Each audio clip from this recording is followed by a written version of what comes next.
Isang babaeng Chinese national na may kasong kidnapping for ransom ang tinutugis ngayon ng otoridad sa Malay, Aklan. Ayon sa Malay Police, huling nakita ang wanted na babae sa isla ng Boracay noong April 21. May 5 milyong pisong reward money ang inilaan sa sinumang makapagtuturo sa suspect. Walang ibang detalye ibinigay ang Malay Police sa kinasangkutang krimen ng Chinese national. Nakaalerto ang mga otoridad at naglatag na ng mga checkpoint sa lugar.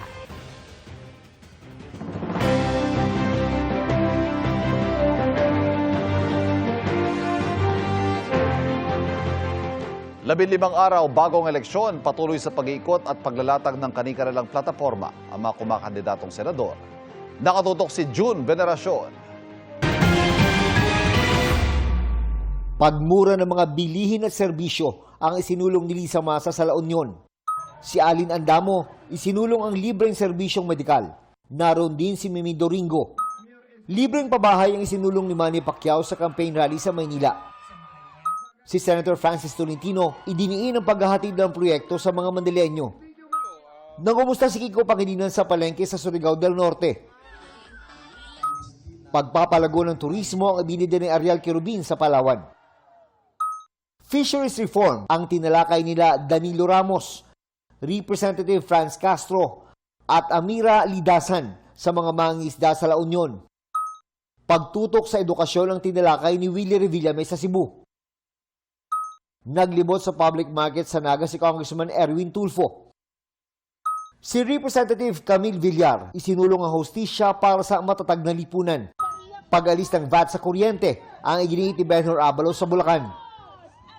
Libreng gamot ang isa sa mga advokasya ni Mayor Abby Binay.